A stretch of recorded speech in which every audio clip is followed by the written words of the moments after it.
دلی کی CIA crime branch میں ایک انگریز SP کہیں سے تبدیل ہو کر تعینات ہوا۔ اس کا نام PL تھامسن تھا، لیکن پولیس کے ہم ہندوستانی افسر نہیں بلکہ اس کے اپنے انگریز بھائی بند بھی اسے باسٹرڈ کہا کرتے۔ باسٹرڈ کے معنی آپ جانتے ہوں گے، وہ شخص جو اپنے باپ کا نہ ہو۔ SP تھامسن بہت ہی سخت طبیعت کا افسر تھا۔ اس کے ہونٹوں پر کبھی مسکراہٹ نہیں دیکھی گئی۔ ڈسپلن کا اتنا سخت کہ اپنے ماتحتوں کو انسان ہی نہیں سمجھتا تھا۔ کسی مجبوری کے تحت کسی سے ذرا سی بھی کوتاہی ہو جاتی تو سوری کو تسلیم کر کے بھی معاف نہیں کیا کرتا۔ صرف ماتحتوں کے ساتھ ہی اس کا ایسا رویہ نہ تھا، وہ DIG اور IG کے بھی گلے پڑ جایا کرتا۔ اس کے اس رویے کی وجہ یہ تھی کہ وہ ہر وقت اپنے کام میں جٹا رہتا، نہ خود 2 منٹ آرام کرتا اور نہ ہی کسی کو آرام کرنے دیتا۔ اردو بڑی صاف اور صحیح بولتا۔ 2 باتیں اپنے اسٹاف کے افسروں سے ہفتے میں 1 بار ضرور کہتا تھا۔ ایک یہ کہ لوگوں کی عزت، جان اور ان کے گھروں کی حفاظت کی ذمہ داری تم پر عائد ہوتی ہے۔ دوسری بات یہ کہ واردات ہو جائے تو ملزموں کو پکڑنے کے لیے ہندوستانی ٹانگے کے گھوڑے کی طرح کام کیا کرو۔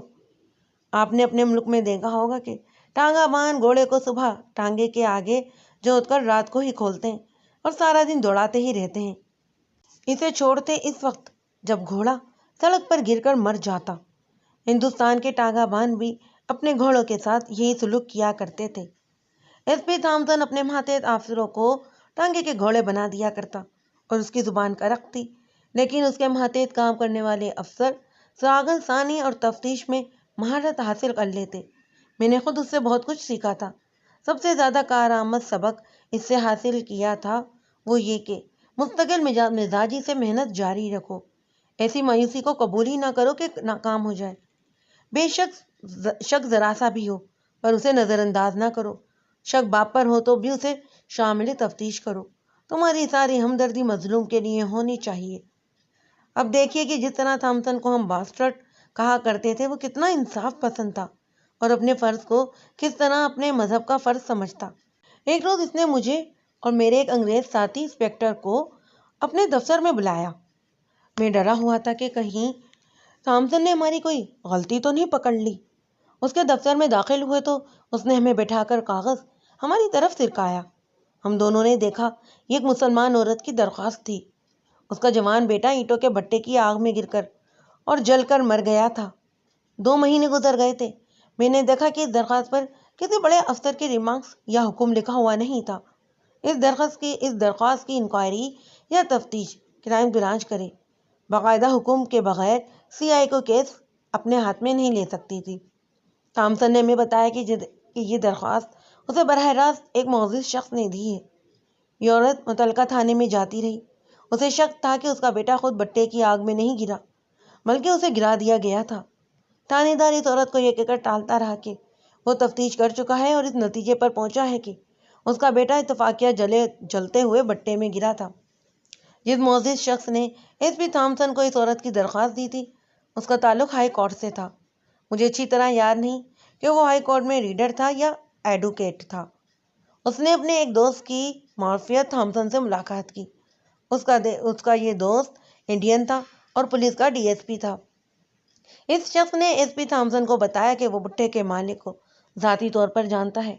اس نے یہ بھی کہا کہ وہ خود بھی اس نوجوان کی موت کو مشکوک سمجھتا ہے۔ تھامسن نے درخواست رکھ لی۔ میں اس تھانے کے SHO کے ساتھ فون پر بات کر چکا ہوں، SP تھامسن نے میں بتایا۔ اس کی باتوں سے بھی مجھے کچھ عجیب سا شک محسوس ہوا ہے۔ تم دونوں جا کر باقاعدہ تفتیش کرو۔ یہ نہیں دیکھنا کہ یہ عورت غریب ہے یا امیر اور کون کیا ہے۔ اگر SHO نے دانستہ کوئی کوتاہی کی ہے یا بغیر تفتیش اسے اتفاقیہ مور لکھ دیا ہے تو اسے گرفتار کر کے مجھے تحریری رپورٹ دو۔ اس نے حسب معمول اور حسب عادت بڑی سخت ہدایات دیں جن کی ہمیں ضرورت نہیں تھی۔ میں اور میرا ساتھی انگریز انسپکٹر وہاں سے آ گئے اور تفتیش کا باقاعدہ پلان بنا لیا۔ سب سے پہلے ہم نے متعلقہ تھانے جا کر SHO سے پوری معلومات لینا تھی۔ آج اپنی ڈائری سے یہ کیس نکالا ہے تو وہ ساری فضا میری آنکھوں کے سامنے آ گئی ہے جو ایک انگریز SP نے مجھے دکھائی تھی۔ آج ہم آزاد ہیں۔ ہمارا ملک اسلامی ہے۔ اسلام کے عدل و انصاف کے نظام کی تعریف یورپ کے ان قانون دانوں نے بھی کی ہے جنہوں نے اپنے ملکوں کے لیے قانون بنائے تھے، لیکن ہماری اسلامی مملکت میں عدل و انصاف کی جو مٹی پلید ہو رہی ہے وہ آپ سب دیکھ ہی رہے ہیں۔ ہاں تو میں آپ کو ایک انگریز کا عدل و انصاف سنا رہا ہوں، جس نے دفتری کارروائیوں میں الجھنے سے پہلے حکم دیا کہ یا تو اس عورت کا شک رفع کرو یا اس کے بیٹے کے قاتل پکڑو۔ ہمارے آج کے پولیس افسر اگر یہ کہانی پڑھیں گے تو کہیں گے کہ یہ تو پولیس کے ضابطے اور قانون کے خلاف ہے کہ کرائم برانچ کو ایک ایس پی اوپر کے حکم کے بغیر ہی ایک کیس کی تفتیش کا حکم دے رہا ہے۔ میں اور انسپیکٹر اس تھانے میں پہنچ گئے جس علاقے میں بھٹا تھا۔ تھانے دار ایک مسلمان تھا جو انبالا کا رہنے والا تھا۔ سب انسپیکٹر صداقت علی خان جب پاکستان مورز وجود میں آیا تو اس نے ہندوستان میں ہی رہنا پسند کیا تھا، جبکہ اس کا سارا خاندان وہیں رہ گیا تھا۔ صداقت خان ایج موج والا آدمی تھا، تجربے کار تھانے دار تھا، 4 پیسے مل جاتے تو بچ بچا کر ڈنڈی بھی مان لیا کرتا۔ وہ کسی بھوکے ننگے خاندان کا فرد نہیں تھا، اس کے خاندان کی پوزیشن بہت اچھی تھی اور یہ اثر و رسوخ والا بندہ تھا۔ ہمیں اپنے تھانے کے احاطے میں داخل ہوتا دیکھ کر وہ ہمارے استقبال کو دوڑا ہوا آیا اور اپنے دفتر میں لے گیا۔ میں نے اسے بتایا کہ ہم یہاں پر کیوں آئے ہیں۔ اس عورت نے تو میرا ناک میں دم کر رکھا ہے، صداقت علی نے کہا۔ وہ بیچاری اپنی جگہ سچی ہے، اس کا جوان بیٹا مارا گیا ہے، وہ تو خدا کے خلاف بھی درخواست دے گی۔ میں نے اسے مطمئن کرنے کی بہت کوشش کی ہے، لیکن اب معلوم ہوتا ہے کہ وہ تو اوپر تک پہنچ گئی ہے اور آپ صاحبان کو زحمت دی ہے۔ ماں تو مطمئن نہیں ہوگی، میں نے کہا۔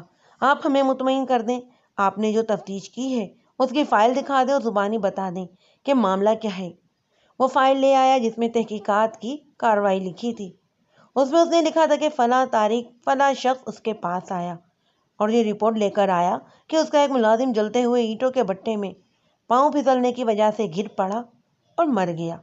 پھر اس نے لکھا تھا کہ وہ موقع پر پہنچا اور لاش دیکھی جو ناقابل شناخت حد تک جل چکی تھی۔ پھر اس نے 3 آدمیوں کے بیان لیے، سب نے کہا کہ پاؤں پھسل جانے سے وہ آگ میں گر پڑا تھا۔ اس طرح تھانے دار نے ضابطے کی کارروائی مکمل کر کے اس حادثے کو اتفاقیہ یا حادثی موت قرار دے دیا۔ خان صاحب، میں نے کہا، آپ نے جو زبانی معلومات اکٹھی کی ہیں ہمیں بھی سنا دیں۔ وہ پہلی بار یہ معلوم ہوئی کہ مقتول جمیل احمد بیوہ ماں کا بیٹا تھا۔ اس نے 2.5-3 سال پہلے میٹرک پاس کیا تھا اور بھٹے کے مالک کے پاس ملازم ہو گیا۔ بھٹے کا مالک خلیل الرحمان ذرا بڑے پیمانے کا ٹھیکیدار تھا۔ وہ تعمیراتی کام کرتا، گورنمنٹ کنٹریکٹر اور سپلائر بھی تھا، اور اس کا یہ بٹا بھی تھا جہاں اینٹیں بنتی تھیں۔ یہ ٹھیکیدار خلیل الرحمان جنگ عظیم کا بنایا ہوا ٹھیکیدار تھا۔ ہم نے سب انسپیکٹر صداقت علی خان سے اس ٹھیکیدار کی فیملی بیک گراؤنڈ اور کردار وغیرہ کے متعلق پوچھا تو وہ ہمیں کچھ بھی نہ بتا سکا۔ کیا مقتول جمیل بھٹے پر ملازم تھا؟ انسپیکٹر نے پوچھا تھا۔ اور اگر وہ بھٹے کا ملازم تھا تو اس کے ذمے کیا کام تھا؟ میں نے یہ نہیں پوچھا تھا، صداقت علی نے جواب دیا۔ میں نے یہ پوچھنے کی ضرورت ہی نہیں سمجھی، البتہ یہ یقین کر لیا تھا کہ وہ بھٹے کا ملازم تھا۔ آپ کو ذرا سا بھی شک نہیں ہوا؟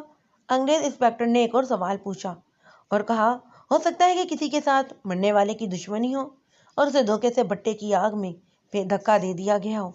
میں نے فائل میں نہیں لکھا، اس نے جواب دیا، لیکن معلوم کیا تھا کہ اس کی دشمنی کسی سے تو نہیں، اس کا کوئی اشارہ نہیں ملا۔ میں نے نوٹ کیا کہ صداقت علی نے یہ جواب تو دیا، پر اس میں وہ خود اعتمادی اور بولنے کے انداز میں پختگی نہیں تھی جو اس کے لہجے اور انداز میں پائی جاتی تھی۔ اس کی زبان کچھ ہلی ہوئی لگتی۔ صداقت بھائی، میں نے کہا، ہم تفتیش کے لیے آئے ہیں، اگر کوئی شک و شبے والی بات ہے تو ہمیں بتا دیں، یا یہ کہہ دیں کہ آپ نے تفتیش میں اتنی دلچسپی نہیں لی جتنی لینی چاہیے تھی۔ یہ کہہ دینا کافی نہیں کہ چونکہ وہ ماں ہے اس لیے وہ آپ کو پریشان کرتی رہی ہے۔ صداقت علی بے چین سا ہو گیا۔ صاف پتہ چلتا تھا کہ اسے اپنی غلطی یا کوتاہی کا احساس ہے۔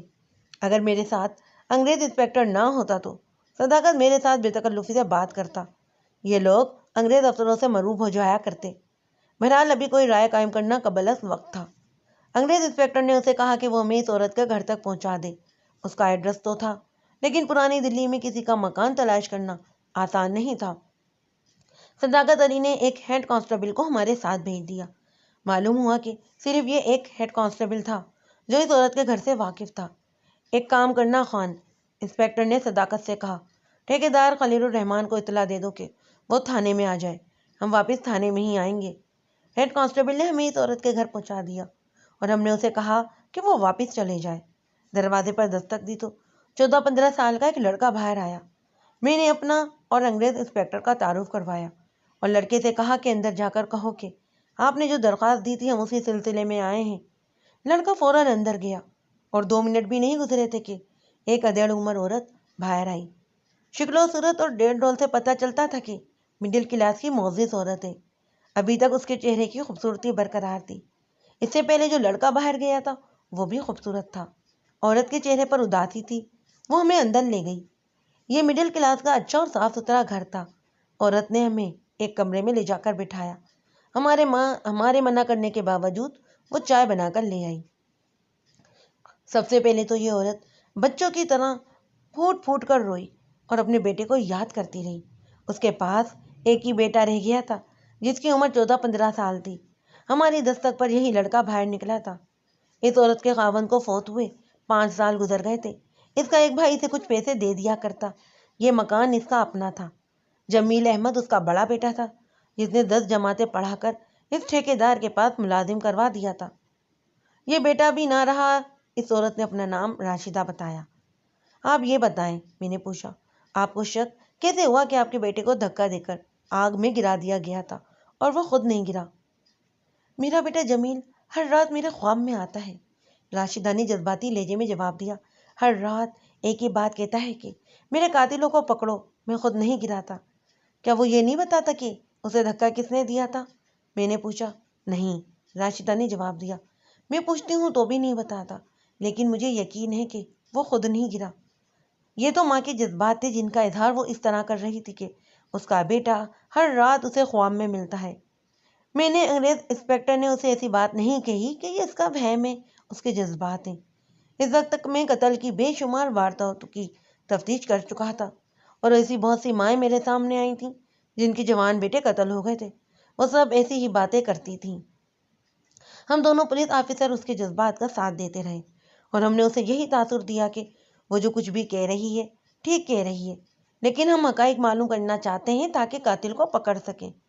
حقیقت یہ ہے کہ دکھیاری ماں کی باتیں سن کر مجھے خیال یہ آیا تھا کہ اس بیٹے کی موت حادثاتی ہے اور یہ اس غمزدگی کے آثار ہیں کہ بیٹے کی موت کا ذمہ دار کسی نہ کسی کو ٹھہرا رہی ہے، مگر ذرا سا بھی اشارہ نہیں دے رہی کہ اسے شک کس پر ہے۔ ہمارا یہ فرض تھا کہ اس کیس کو ٹالنا نہیں اور پوری محنت کرنی ہے اور زمین کے دور نیچے تک نکل جانا ہے۔ میرا تجربہ یہ تھا کہ بعض حادثاتی موت جس کے متعلق ڈاکٹر بھی ہر کوئی یقین کے ساتھ کہتا ہے کہ یہ موت اتفاقیہ یا قدرتی ہے، وہ قتل کی واردات نکلتی ہے۔ مثلاً کچھ ایسے زہر ہیں جو کسی کو روزانہ دودھ، چائے یا سالن وغیرہ میں تھوڑے تھوڑے دیتے رہو تو 2-3 مہینوں بعد وہ کسی بیماری میں مبتلا ہو جاتا ہے اور آہستہ آہستہ مر جاتا ہے۔ اس لڑکے کی موت بھی قتل کی ایسی ہی واردات ہو سکتی تھی۔ ہم نے اس سے حقائق معلوم کرنے شروع کیے تو ٹھیکیدار کا ذکر آ گیا جس کے پاس جمیل تھا۔ پتہ چلا کہ جمیل 3 سال سے وہاں ملازم تھا۔ میں نے پوچھا کہ وہ بٹے پر کام کیا کرتا تھا؟ میرا بیٹا بٹے پر ملازم نہیں تھا، راشدہ نے جواب دیا۔ وہ ٹھیکیدار کا کلرک تھا یا منشی کہہ لو۔ ٹھیکیدار کے گھر میں بھی جاتا تھا اور گھر کی کوئی ضرورت ہو تو وہ بھی پوری کرتا۔ اس کی ڈیوٹی اور بھی تھی۔ ٹھیکیدار کی بیٹی کالج میں پڑھتی تھی، اس کے باپ نے ٹانگا لگوایا تھا۔ میرا بیٹا صبح اس لڑکی کے ساتھ کالج تک جاتا اور چھٹی کے وقت کالج سے اسے لاتا۔ ٹھیکیدار اس کام کی اسے الگ سے تنخواہ دیتا تھا۔ 5-6 دنوں سے وہ بٹے پر جا رہا تھا۔ کہتا تھا کہ بٹے کا منشی چھٹی لے کر چلا گیا ہے۔ اس کے آنے تک جمیل نے بٹے پر حساب کتاب کرنا تھا۔ انگریز انسپیکٹر نے کہا، اس کا مطلب تو یہ ہوا کہ ٹھیکیدار آپ کے بیٹے پر بہت اعتماد کرتا تھا۔ ہاں جی، راشدہ نے کہا، یہ اعتماد کی ہی بات تھی کہ خلیل الرحمن میرے بیٹے کو اپنی لڑکی کے ساتھ بھیجتا تھا۔ اعتماد کی وجہ یہ ہے کہ ٹھیکیدار ہمارا دور کا رشتہ دار بھی ہے۔ اس جنگ سے پہلے ٹھیکیدار کا صرف بھٹا تھا جس کی کوئی آمدنی نہیں تھی۔ اتنے مکان بنتے ہی کہاں تھے؟ ہندو اور سکھ مکان بناتے تھے تو ہندو اور سکھوں کے بھٹوں سے ہی اینٹیں لیتے تھے۔ جنگ شروع ہوئی تو خلیل الرحمن کا بھٹا بھی چل پڑا اور وہ دیکھتے ہی دیکھتے ٹھیکیدار بن گیا۔ آدمی ہوشیار اور چالاک ہے، ہر کسی کو خوش رکھنا جانتا ہے۔ اس کا کاروبار بڑی ہی جلدی پھیل اور پھول گیا۔ 2 سال بھی نہیں گزرے تھے کہ اس نے نئی دلی میں کوٹھی بنا لی۔ میرا خاوند فوت ہو گیا تھا۔ ٹھیکیدار نے میرے ساتھ یہ ہمدردی کی کہ جمیل نے میٹرک پاس کر لی تو ٹھیکیدار نے اسے اپنے پاس رکھ لیا اور تنخواہ اچھی دینے لگا۔ یہ تو آپ کو بتایا ہے کہ فوت ہونے سے پہلے وہ بھٹے پر جاتا تھا کیونکہ وہاں کا منشی چھٹی پر چلا گیا تھا اور ٹھیکیدار کسی اور پر اعتماد نہیں کرتا تھا۔ جمیل جل کر فوت ہو گیا تو ٹھیکیدار نے مجھے 5,000 کیش دیا۔ میں نے یہ رقم لینے سے انکار کر دیا کہ میں اپنے بیٹے کی قیمت نہیں لوں گی۔ آپ کو ٹھیکیدار پر تو شک نہیں؟ اس نے ایک اور سوال کیا۔ اس پر شک تو نہیں ہونا چاہیے، راشدہ نے جواب دیا، لیکن ٹھیکیدار کے خلاف مجھے شکایت ضرور ہے۔ وہ کیا؟ میں نے 5,000 کی رقم قبول نہ کی، اس نے کہا۔ میں نے اسے کہا کہ مجھے تھانے لے چلے کیونکہ مجھے شک ہے کہ میرے بیٹے کو آگ میں جلایا گیا ہے۔ ٹھیکیدار نے کہا کہ ایسے فضول شک نہ کرو، خواہ خواہ تھانے میں خراب ہوتی پھرو گی۔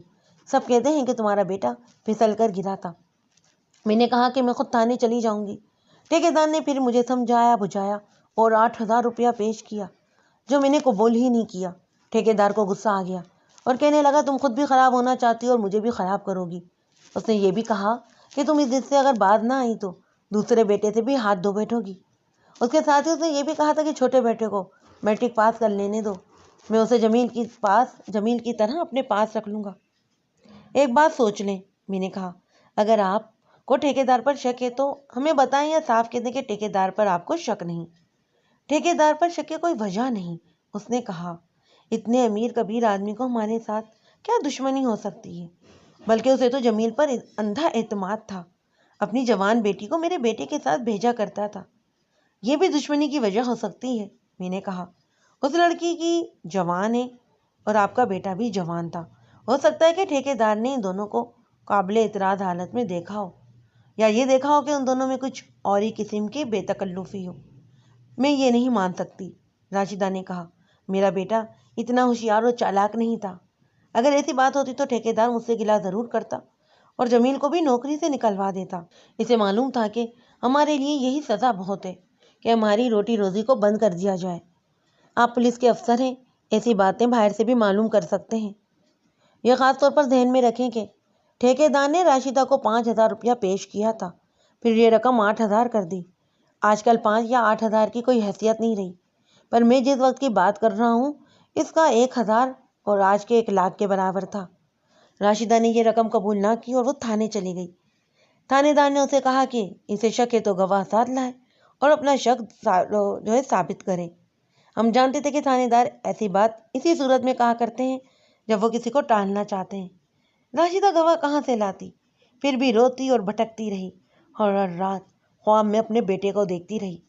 اس کے پاس یہی ایک شہادت اور یہی ایک ثبوت تھا کہ اس کا بیٹا خواب میں اسے کہتا تھا کہ وہ آگ میں خود نہیں گرا بلکہ اسے گرایا گیا تھا۔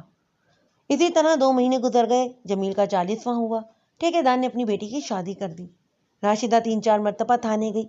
اس نے بتایا کہ تھانے دار کبھی تو اسے بڑے ہی پیار اور محبت سے سمجھانے کی کوشش کرتا کہ یہ اس کا وہم ہے، اور کبھی غصے سے اسے تھانے سے ہی نکال دیتا۔ جس آدمی نے اس کی درخواست ایس پی تھامسن تک پہنچائی تھی وہ اس کے خاوند کا دوست تھا۔ ایک روز یہ دوست راشدہ کے گھر آ گیا تو راشدہ نے اسے بتایا کہ کیا شک ہے۔ دوست نے دوستی کا حق ادا کرنے کی خاطر خود ہی درخواست لکھی اور اپنے ڈی ایس پی دوست انڈین کو دے دی، اور ڈی ایس پی انڈیا نے درخواست تھامسن تک پہنچا دی۔ اس غمزدہ ماں سے ہمیں کوئی ایسی بات معلوم نہیں ہوئی جس سے کوئی شک واضح ہوتا۔ صرف ایک بات تھی جو کچھ شک پیدا کرتی، وہ یہ کہ جمیل ٹھیکیدار کی بیٹی کو کالج لے کر جاتا اور واپس لاتا۔ یہ دیکھا گیا ہے کہ جس شخص کو دولت مل جائے، اس نے پہلے کبھی دولت نہ دیکھی ہو تو اس کا اپنا دماغ خراب ہو یا نہ ہو، اس کی اولاد کا دماغ ضرور خراب ہو جاتا ہے۔ لوئر مڈل کلاس ہو یا مڈل کلاس کا خاندان، صرف دولت کے ذکر پر ہی یکلت اپر کلاس میں شامل ہو جائے تو اس خاندان کی نوجوان لڑکیاں اور لڑکے آپے سے ہی باہر ہو جاتے ہیں، اپنی اخلاقی حدیں تک پھلانگ جاتے ہیں۔ اب ہمیں یہ معلوم کرنا تھا کہ ٹھیکیدار کی یہ بیٹی اخلاقی لحاظ سے کیسی تھی۔ البتہ سوچنے والی بات یہ تھی کہ امیر گھرانے کی لڑکی کو امیر گھرانوں کے لڑکوں کے ساتھ دوستی لگانی چاہیے تھی۔ جمیل تو اس کا باڈی گارڈ یعنی کہ نوکر تھا۔ میں اور انگریز انسپیکٹر اسی مسئلے پر تبادلہ خیال کرتے تھانے چلے گئے۔ ٹھیکیدار خلیل الرحمن تھانے دار کے پاس بیٹھا ہوا تھا۔ 50 سال سے کچھ اوپر کا آدمی تھا، شکل و صورت سے معزز لگتا۔ وہ جس طرح مجھے اور انگریز انسپیکٹر سے ملا، اسے پتہ چلتا تھا کہ اچھی اور شائستہ سوسائٹی میں اٹھنے بیٹھنے والا آدمی ہے۔ میری رائے میں وہ شائستہ اور مہذب آدمی تھا، یا پکا استاد، یا ہر ڈھنگ کھیلنا جانتا تھا۔ میں نے اور انگریز نے پہلے ہی طے کر لیا تھا کہ ٹھیکیدار کو بھٹے پر لے کر جانا ہے، اور وہیں اسے سوال و جواب کریں گے۔ بھٹا دیکھنا بھی تو ضروری تھا۔ ہم نے اسے کہا کہ وہ ہمیں اپنے بٹھے پر لے چلے۔ بٹا دلی کے مضافات میں تھا۔ ٹھیکیدار کے بٹے پر پہنچے اور اسے کہا کہ سب سے پہلے ہمیں وہ جگہ دکھائے جہاں سے جمیل آگ میں گرا تھا۔ اس نے 2 جگہ دکھائیں۔ یہاں ضروری معلوم ہوتا ہے کہ جن لوگوں نے اینٹوں والا بٹا نہیں دیکھا تو انہیں ذرا واضح طور پر بتا دیا جائے کہ بٹا ہوتا کیسا ہے۔ یہ خندق ہوتی ہے جو گولائی میں کھودی ہوتی ہے، لیکن یہ گولے دائرے میں نہیں ہوتے بلکہ لمبوتری ہوتی ہے۔ اس کی کم از کم گہرائی 10 فٹ ہوتی ہے، چوڑائی بھی تقریباً اتنی ہی رکھی جاتی ہے۔ اس خندق میں کچی اینٹیں خاص ترتیب سے رکھی جاتی ہیں۔ یوں سمجھ لیں کہ یہ ایک ترتیب میں ڈھیر ہوتا ہے۔ ڈھیر کے درمیان ایک خاص فاصلے پر جگہ خالی چھوڑ دی جاتی ہے۔ ایسی سب جگہوں پر کوئلے، لکڑیاں یا جلنے والی اشیاء رکھ کر انہیں آگ لگا دی جاتی ہے اور پھر اس ساری خندق کو اوپر سے ڈھک دیا جاتا ہے۔ جہاں جہاں آگ جل رہی ہوتی ہے وہاں اوپر لوہے کے ڈھکن رکھ دیے جاتے ہیں اور ایک جگہ چمنی رکھ کر ادھر ادھر سے باندھ دی جاتی ہے۔ اس سے تمام بھٹے کا دھواں باہر نکلتا ہے۔ جہاں ڈھکن رکھے جاتے ہیں وہاں سے تھوڑے تھوڑے وقفے کے بعد ڈھکن اٹھا کر مزید کوئلے اور لکڑیاں پھینکتے رہتے ہیں۔ تو میں سنا رہا تھا کہ ٹھیکیدار نے ہمیں وہ جگہ دکھائی جہاں سے جمیل پھسل کر آگ میں گرا۔ میں نے اور انگریز نے بھٹے کا کنارہ بڑی غور سے دیکھا۔ میں نے اس کی طرف اور اس نے میری طرف دیکھا۔ وہاں پھسلنے کا کوئی بھی خطرہ نہیں تھا۔ ہم دونوں نے ٹھیکیدار کو یہ بات پتہ نہ چلنے دی کہ ہمارا رد عمل کیا ہے۔ آپ ایک 10 فٹ گہرائی خندق کو تصور میں لائیں کہ اس میں آگ جل رہی ہے۔ خندق کے ذرا قریب جاؤ تو تپش اتنی زیادہ ہوگی کہ آپ خندق کے کنارے تک جانے کی جرت ہی نہیں کر سکیں گے۔ بھٹے کی آگ تو خاصی زیادہ ہوتی ہے۔ ٹھیکیدار نے بتایا کہ جمیل کنارے پر چلا گیا تھا۔ کیا وہ اکیلا تھا؟ میں نے پوچھا۔ نہیں، ٹھیکیدار نے جواب دیا، مزدوروں کا میٹ اس کے ساتھ تھا۔ میرے بٹے پر بہت سارے مزدور ہوتے ہیں، میں نے ان پر ایک میٹ مقرر کر رکھا ہے۔ یہ میٹ ہی انہیں سنبھال سکتا ہے۔ کیا اس وقت بھی آپ یہاں پر موجود تھے؟ انگریز انسپکٹر نے پوچھا۔ نہیں، ٹھیکیدار نے جواب دیا، مجھے یہ باتیں میٹ نے بتائی ہیں اور آپ نے ہر بات سچ مان لی۔ میں نے کہا اور پوچھا، تھانے میں آپ نے کیا رپورٹ دی تھی؟ یہی کہ میرا ایک ملازم آگ میں گر کر جل گیا ہے۔ اس نے جواب دیا، کیا آپ کو ذرا سا بھی شک نہیں ہوا تھا کہ آپ کے اس ملازم کو کسی نے کسی وجہ سے آگ میں گرا دیا ہوگا؟ میں نے پوچھا۔ آپ کا مطلب یہ ہے کہ کسی کے ساتھ اس کی دشمنی ہوگی؟ ٹھیکیدار نے کہا، اس بیچارے کی کسی کے ساتھ کیا دشمنی ہو سکتی تھی؟ اسے اس بھٹے پر آئے 4 ہی دن تو ہوئے تھے۔ ٹھیکیدار کا پورا بیان تو ہم نے بعد میں لینا تھا، ابھی ہم موقع دیکھ رہے تھے۔ ہمیں یہ بھی دیکھنا تھا کہ کوئی عینی شاہد تھا یا نہیں۔ یہ تو معلوم ہو گیا تھا کہ مزدوروں کا میٹ جمیل اس کے ساتھ تھا۔ میٹ وہیں پر تھا، ہم نے اسے صرف دیکھا، اس کے ساتھ کوئی بات نہیں کی۔ ہم نے یہ دیکھ لیا تھا کہ وہاں پھسلنے والی کوئی جگہ نہیں تھی۔ بٹے میں کچی اینٹیں رکھی جا چکی تھیں اور آگ کی جگہوں پر آگ جلا دی گئی تھی۔ یہ میں پہلے بھی کہہ چکا ہوں کہ اتنی زیادہ آگ کے قریب کوئی نہیں جا سکتا۔ کنویں میں آدمی جھک کر دیکھ لیتا ہے کیونکہ اس میں آگ نہیں ہوتی، پانی ہوتا ہے۔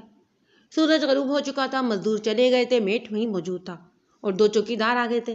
ہم نے ٹھیکیدار خلیل الرحمن سے کہا کہ وہ رات 9 بجے میٹ کو ساتھ لے کر کرائم برانچ پہنچ جائے۔ میں اور میرا ساتھی انسپکٹر وہاں سے ایک شخص کو لے کر آ گئے۔ ہم دونوں کی رائے یہ تھی کہ یہ اتفاقی یا حادثاتی موت نہیں۔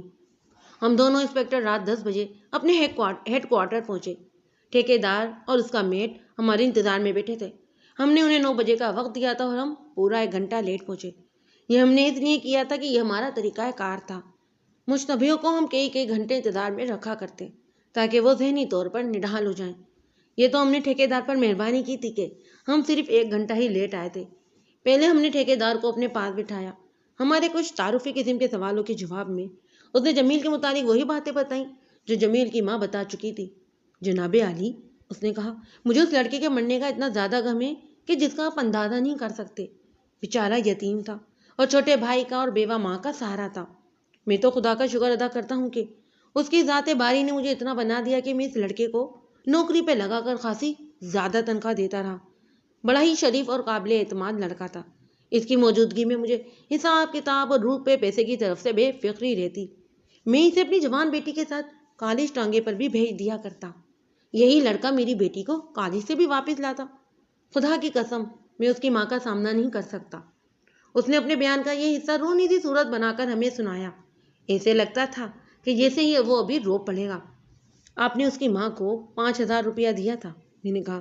یہ رقم اس نے نہیں لی، پھر آپ نے اس میں 3000 کا اضافہ کر دیا۔ اس نے پھر بھی رقم آپ سے نہیں لی۔ پھر آپ نے اسے دھمکی دی کہ تم دوسرے بیٹے سے بھی ہاتھ دھو بیٹھو گی؟ آپ نے اسے یہ دھمکی کیوں دی تھی؟ نہیں جناب، اس نے ذرا گھبراہٹ کے لہجے میں کہا، میں نے اسے ایسی کوئی دھمکی نہیں دی، بلکہ میں نے تو یہ کہا تھا کہ تمہارا دوسرا بیٹا میٹرک پاس کر لے تو میں اسے اپنے ساتھ اتنی تنخواہ پر لگا لوں گا جتنی تنخواہ پر جمیل کو لگا رکھا تھا۔ اصل بات یہ ہے جناب کہ بیچاری ماں ہے، اس کا جوان بیٹا مر گیا ہے، اس پر تو پاگل پن کے دورے ہی پڑتے رہتے۔ اسے شک ہے کہ اس کے بیٹے کو کسی نے اٹھا کر آگ میں پھینک دیا تھا۔ بار بار تھانے کی طرف دوڑتی تھی۔ میں سمجھتا ہوں کہ میں ہی اس کا ولی وارث ہوں۔ میں اس عورت کو تنہا نہیں چھوڑ سکتا۔ ہو سکتا ہے کہ میں نے اسے تھانے سے روکنے کے لیے کوئی سخت بات کہہ دی ہو جسے اس نے دھمکی سمجھا ہو۔ میں نے خود ہی پولیس کو اطلاع دے کر موقع پر بلا لیا تھا۔ سب انسپکٹر صداقت صاحب نے بڑی ہی محنت سے تفتیش کی تھی۔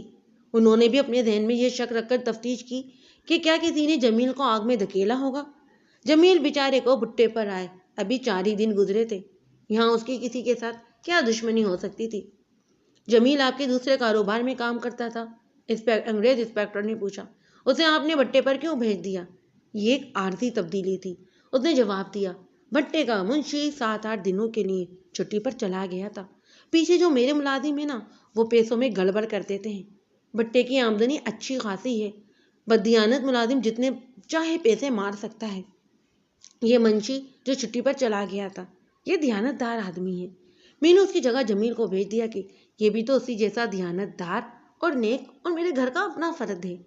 کیا یہ منشی پہلے کبھی چھٹی پر گیا تھا؟ میرے ساتھی انسپکٹر نے پوچھا۔ شاید، ہو سکتا ہے۔ اس کی زبان نکل آ گئی، پھر سنبھل کر بولا، یہ میں پوچھ کر بتاؤں گا۔ اس سوال پر اس کا جو رد عمل اس کے چہرے پر اس کے انداز میں ظاہر ہوا، وہ ہمارے لیے ایک واضح اشارہ تھا۔ میں نے ذہن میں رکھ لیا کہ اس منشی کو بھی پوچھ گچھ کے لیے بلانا ہے۔ ہم دونوں انسپکٹروں نے اس پر اس طرح مختلف سوال پھینکنے شروع کر دیے جیسے تیر پر جائے جاتے ہیں۔ میں سوال و جواب کا یہ سلسلہ بیان نہیں کر رہا ہوں کیونکہ یہ بیان ہو ہی نہیں سکتا۔ ٹھیکیدار کی یہ حالت ہو گئی کہ اس کی زبان لڑکھڑانے لگی۔ اسے یہ بھی یاد نہ رہا کہ وہ پہلے کیا کہہ چکا ہے۔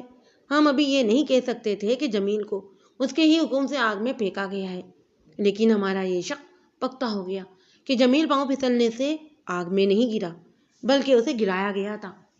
خلیل الرحمن صاحب، میں نے کہا، میں آپ کو ایک برادرانہ مشورہ دیتا ہوں۔ آپ کے پاس صرف یہ وقت ہے کہ آپ سچی بات بتا دیں گے تو آپ کو اس کا صلہ مل جائے گا۔ ہمیں دوسروں سے سچی بات معلوم ہوئی تو پھر آپ نہیں جانتے کہ آپ کے ساتھ کیا انجام ہوگا۔ آپ سب کچھ جانتے ہیں، یہ بھی جان لیں کہ اس کیس کی تفتیش میں CIA کر رہی ہے۔ ابھی تو آپ کے ساتھ باعزت طریقے سے بات ہو رہی ہے، کوشش کریں کہ ہم دوسرا طریقہ اختیار کرنے پر مجبور نہ ہو جائیں۔ آپ کے دل میں شک کیا ہے جناب؟ اس نے پوچھا۔ شک نہیں، میں نے کہا، یقین ہے۔ ہم ایک یقین کو سامنے رکھ کر بات کر رہے ہیں کہ جمیل کو آگ میں گرا دیا گیا ہے اور اس کا آپ کو اچھی طرح علم ہے۔ لیکن حضور، اس نے خفیانے سے لہجے میں کہا، اس کی کوئی وجہ بھی تو ہونی چاہیے۔ وجہ آپ بتائیں گے ٹھیکیدار صاحب، میں نے کہا۔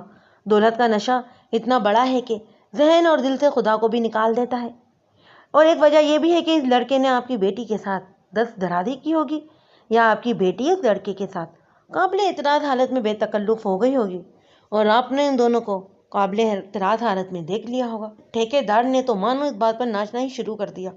اس نے کہا کہ آپ میری بیٹی کو بد کردار یا بد چلن نہ کہیں۔ وہ یہ بھی کہتا تھا کہ میں جمیل کے چال چلن کے بارے میں ایسی کوئی بات گوارا نہیں کر سکتا۔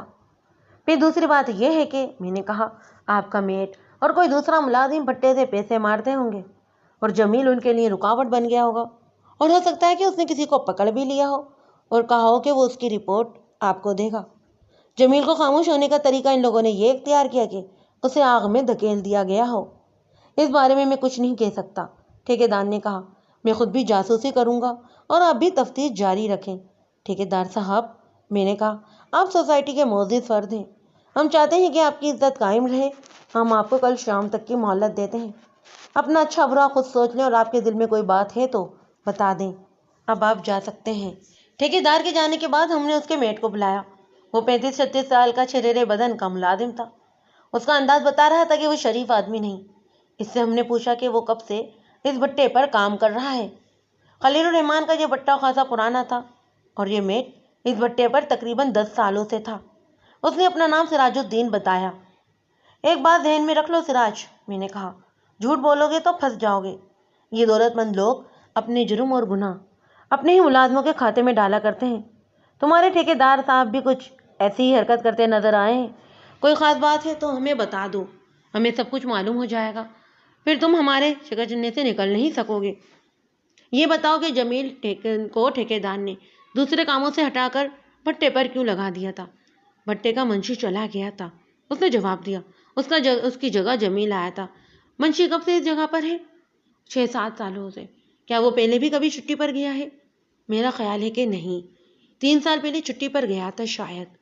کیا اس وقت بھی ٹھیکیدار نے جمیل کو یا کسی اور کو اس کی جگہ پر بھٹے پر بھیجا تھا؟ بالکل بھی نہیں، اس نے جواب دیا۔ ایسی کوئی ضرورت ہی نہیں تھی۔ بھٹے پر کون پیسے کھاتا ہے؟ میں نے پوچھا۔ کوئی بھی نہیں، اس نے جواب دیا۔ باقاعدہ کیش یا میمو بنتے ہیں، پیسے مارنے کا تو سوال ہی پیدا نہیں ہوتا جناب۔ پیسے تم مارتے ہو؟ میں نے اسے بھڑکانے کے لیے جھوٹ بولا۔ اسی لیے ٹھیکیدار نے جمیل کو بھٹے پر بھیجا تھا۔ کیا یہ ٹھیکیدار صاحب کہتے ہیں؟ اس نے پوچھا۔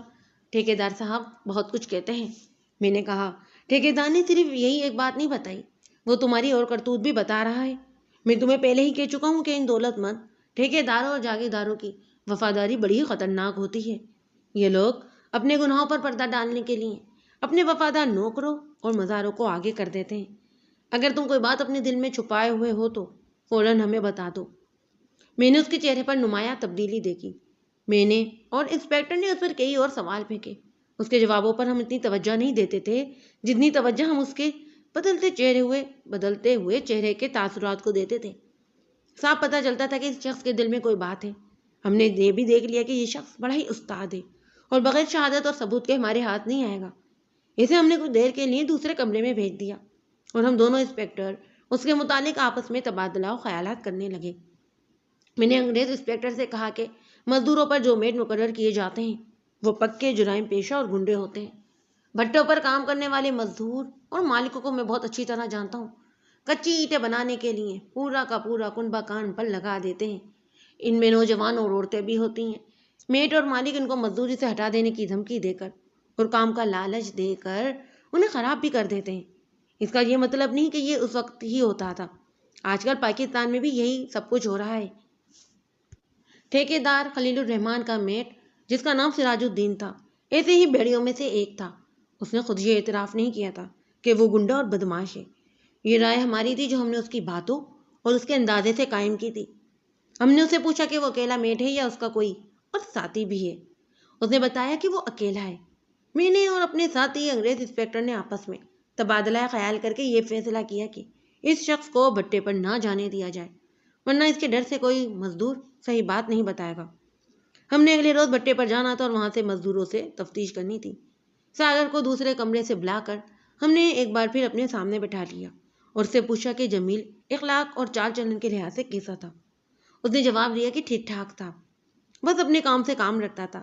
اس نے یہ بھی کہا کہ جمیل ٹھیکیدار صاحب کے دور پار کے رشتہ داروں میں سے تھا، اس لیے سبھی اس کی عزت کرتے تھے۔ میں نے اپنی شک کی بنا پر اسے پوچھا کہ ٹھیکیدار کی بیٹی کے ساتھ جمیل کا کیا چکر چل رہا تھا۔ مجھے بالکل علم نہیں تھا کہ کوئی چکر تھا بھی یا نہیں، بس یہ بات اگلوانے کا ایک انداز تھا۔ میں سراج کو یہ تاثر دے رہا تھا کہ جیسے کہ مجھے سب کچھ معلوم ہے۔ میں اس معاملے میں کچھ نہیں جانتا علیجا، ساگر نے بڑی عاجزی سے جواب دیا۔ لڑکا ان کا اپنا تھا، ان کے گھر بھی جاتا تھا اور لڑکی کے ساتھ کالج بھی جاتا اور آتا بھی تھا۔ میں نے کبھی کوئی بات نہیں سنی۔ اور لڑکی کے متعلق کیا خیال ہے؟ میں نے پوچھا۔ لڑکی پردہ نشین ہے، اس نے جواب دیا، برقعے میں جاتی ہے اور میں نے سنا ہے کہ گھر سے باہر نہیں نکلتی۔ میں آپ کو ایک بات بتاتا جاتا ہوں، ٹھیکیدار صاحب کے اپنے خاندان کی عورتیں ہی نہیں بلکہ ان کی رشتہ دار کی ساری خواتین پردے میں رہتی ہیں اور صحیح معنوں میں شریف عورتیں ہیں وہ۔ ٹھیکیدار صاحب کو اچانک دولت مل گئی تو انہوں نے شراب پینی بھی شروع کر دی اور دوسری عیاشیوں میں بھی پڑ گئے، لیکن عورتیں ان کی جیسی پہلے تھیں ویسی ہی اب ہیں۔ جمیل جب بھٹے پر گرا تو اس وقت تم اس کے ساتھ تھے؟ میں نے اس سے پوچھا۔ کیا تم نے اسے روکا نہیں تھا کہ آگے مت جاؤ؟ آلی جاؤ، اس نے کہا۔ میں نے اسے روکا تھا، لیکن پیچھے ہٹتے اس کا پاؤں ایک دم ایسے پھسلا کہ وہ گرا اور جل گیا۔ میرا خیال ہے کہ اسے بھٹے کی آگ دیکھنے کا بہت شوق تھا۔ میں نے پہلے بتایا ہے نا کہ بے شمار سوال و جواب کے ذریعے ہم جان چکے تھے کہ یہ شخص پکا مجرم ہے۔ اس کے باوجود ہم نے اس پر سوالوں کی بوچھاڑ سی کر دی۔ یہ واضح ہو گیا کہ یہ شخص استاد گنڈا ہے۔ ہم نے اسے باقاعدہ گرفتار نہ کیا۔ ڈیوٹی والے ASI سے کہا کہ اسے ہیڈ کوارٹر میں رکھا جائے اور ادھر ادھر نہ ہونے دیا جائے۔ اگلے روز صبح 8:30 بجے ہم بٹے پر چلے گئے۔ ٹھیکیدار کو ہم نے کہا تھا کہ ہم وہاں جائیں گے۔ وہاں منشی تھا جو چھٹی پر گیا تھا اور اس کی جگہ جمیل آیا تھا۔ ہم نے اس کے ساتھ بہت ساری باتیں شروع کر دیں، جس طرح گپ شپ لگائی جاتی ہے۔ وہ ہمیں جانتا تھا۔ گزشتہ روز اس نے ہمیں دیکھا تھا۔ میں نے نوٹ کیا کہ یہ جوان سال آدمی خود اعتمادی سے بات کرتا۔ اس کا انداز کچھ دوستانہ سا تھا۔ میں نے یہ بھی محسوس کیا کہ وہ مزدوروں کے میٹ سراج الدین سے کچھ مروب سا ہے۔ سراج کا ذکر آتا تھا تو وہ جھانپ سا جاتا اور اپنی کوئی بھی رائے نہیں دیتا۔ تم پچھلی چھٹی پر کب گئے تھے؟ میں نے پوچھا۔ شاید 3 سال ہو گئے ہیں، اس نے جواب دیا۔ ان 3 سالوں میں تمہیں چھٹی نہیں ملی یا تم خود ہی نہیں گئے؟ میں نے پوچھا تھا۔ میں کہیں اور کا رہنے والا نہیں ہوں، اس نے جواب دیا اور ایک ہاتھ کو لمبا کر کے اشارہ کیا اور بولا، وہ جو گلی نظر آ رہی ہے اسی میں میرا گھر ہے۔ کبھی کوئی نرمی یا گرمی ہو جائے تو 1 دن کے لیے گھر چلا جاتا ہوں۔ اب شاید کوئی لمبا کام پڑ گیا تھا؟ میں نے پوچھا۔ نہیں صاحب، اس نے کہا، ٹھیکیدار صاحب سے ذکر نہ کیجیے گا، کوئی کام نہیں تھا۔ سراج الدین نے ایک روز کہا کہ تم چھٹی لے سکتے ہو تو پھر لیتے کیوں نہیں؟ کچھ دنوں کی چھٹی لو، آرام کرو، گھومو پھرو۔ میں اس کے ساتھ چھٹی کے متعلق کسی اور خیال سے یا شاید ویسے ہی یہ بات چھیڑ بیٹھا تھا، یا شاید یہ میری چھٹی تھی کہ میں نے اس سے چھٹی کے متعلق بات پوچھی، لیکن اس نے ایسی بات کہہ دی جس نے مجھے اور انسپکٹر کو چونکا دیا۔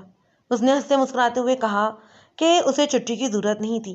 سراج الدین ہی اس کے پیچھے ہاتھ دھو کر پڑ گیا تھا کہ ضرورت نہیں بھی ہے تو وہ چھٹی پر جائے، یہ اس کا حق ہے اور اپنے حق کو چھوڑنا نہیں چاہیے۔ اس نے بتایا کہ سراج نے اسے کہا تھا کہ وہ اسے ٹھیکیدار سے چھٹی لے دے گا۔ سراج الدین نے 1 ہفتے کی اسے چھٹی لے کر دے دی۔ میں نے کہا، چلو اچھا ہے۔ منشی نے کہا، سیر سپاٹا اور آرام کر کے میں چھٹی گزار کر آیا، لیکن جمیل آگ میں گر کر راکھ ہو گیا۔ اس کا مجھے بہت افسوس ہوا۔ نہ میں چھٹی پر جاتا، نہ اسے میری جگہ بٹے پر بھیجا جاتا۔ وہ تو سادگی میں یہ بات کہہ گیا، لیکن میرا ذہن اس انکشاف پر اٹک گیا کہ اسے چھٹی سراج الدین نے دلوائی تھی۔ اس سے یہی ظاہر ہوتا تھا کہ منشی کو چھٹی بھجوانا جمیل کے قتل کی ایک سازش کی کڑی تھی۔ اس بہانے جمیل کو بٹے پر لانا اور اسے آگ میں پھینکنا تھا۔ ہمیں اب اس سوال و جواب کی ضرورت تھی کہ یہ سازش اور پلاننگ اکیلے سراج الدین کی تھی یا ٹھیکیدار خلیل رحمان بھی اس میں شامل تھا۔ منشی نے محسوس نہیں کیا کہ اس نے کتنی اہم اور بڑی بات کہہ دی ہے۔ میں نے اور انسپکٹر نے اسے کچھ باتیں پوچھی، لیکن اس کی زبان سے ہمیں اپنے سوال کا کوئی جواب نہیں ملا۔ تم تو بڑے ہی کام کے آدمی ہو یار، میں نے منشی کی پیٹھ پر تھپکی دیتے ہوئے کہا۔ میرا خیال ہے کہ یہ بٹھا تم ہی چلا رہے ہو۔ سراج الدین تو گنڈا گردی کے سوا کچھ کرتا ہی نہیں ہوگا۔ اس طرح تو میں نے اسے خوب ہوا دی کہ وہ کچھ اور اگل دے۔ انگریز انسپکٹر نے بھی اسے دانش مندانہ اور بھی کچھ خطابات دے ڈالے۔ ایک بات بتاؤ ادریس، میں نے اسے کہا، جمیل کو مرے ہوئے 2 مہینے ہو گئے، تم چھٹی سے واپس آئے، تم نے یہاں کے مزدوروں سے پوچھا ہوگا کہ جمیل آگ میں کیسے گرا؟ تم نے سراج الدین سے بھی پوچھا ہوگا، یہاں کے لوگ کیا کہتے ہیں اس بارے میں؟ سب حیران تھے جناب، منشی نے جواب دیا، حیران اس بات پر کہ وہ آگ میں کیسے اتنی زیادہ آگ کے قریب گیا۔ اتنی زیادہ آگ کے قریب کوئی نہیں جا سکتا۔ سراج الدین کہتا تھا کہ جمیل بے وقوف لڑکا تھا۔ ایک اور بات منشی، میں نے کہا، یہ بات بھی تم ہی بتا سکتے ہو، کیا ایسی کوئی بات تو نہیں ہوئی تھی کہ جمیل نے یہاں کسی لڑکی پر ہاتھ رکھا ہو اور سراج الدین اس لڑکی کو اپنی ملکیت سمجھتا ہو؟ آپ میری بات سن لیں جناب، منشی نے جواب دیا۔ پہلی بات تو یہ ہے کہ مجھے اس بارے میں کچھ بھی معلوم نہیں، کسی نے مجھے ایسا واقعہ نہیں سنایا۔ دوسری بات یہ ہے کہ سراج الدین کے بارے میں یہاں کوئی اپنی زبان نہیں کھولے گا۔ میں بھی اس سے ڈرتا ہوں۔ کہاں ہے سراج الدین؟ انگریز انسپکٹر نے پوچھا۔ وہ ابھی آ جائے گا، منشی نے جواب دیا۔ 10 ساڑھے 10 بجے تک آ جایا کرتا ہے۔ وہ اب نہیں آئے گا، انسپکٹر نے کہا۔ وہ گرفتار ہو چکا ہے اور ہماری حوالات میں بند ہے۔ منشی نے آنکھیں پھاڑ کر انگریز انسپکٹر کے منہ پر نظریں جما دیں۔ حیران مت ہو منشی، میں نے اسے کہا، سراج الدین کو ہم نے ہی گرفتار کیا ہے۔ انگریز انسپکٹر نے مجھے الگ کر کے کہا کہ سراج الدین کے متعلق اب کسی شک کی گنجائش نہیں رہی کہ وہ اس واردات میں ملوث ہے۔ منشی ٹھیک کہتا ہے کہ یہاں پر سراج الدین کی موجودگی میں کوئی بھی مزدور اس کے خلاف بیان نہیں دے گا اور نہ ہی کوئی سچی بات بتائے گا۔ اس کا طریقہ یہ ہے کہ سراج الدین کو ہتھکڑی لگا کر بھٹے پر لایا جائے تاکہ سب کو یقین ہو جائے کہ ان کا میٹ گرفتار ہو گیا ہے۔ مجھے اس کی یہ تجویز اچھی لگی، لیکن مجھے اچھا نہیں لگتا تھا کہ اسی وقت اپنے آفس جائیں اور اسے ہتھکڑی لگا کر لے آئیں۔ وہ کہاں کا معزز آدمی ہے ملک، انگریز انسپکٹر نے کہا۔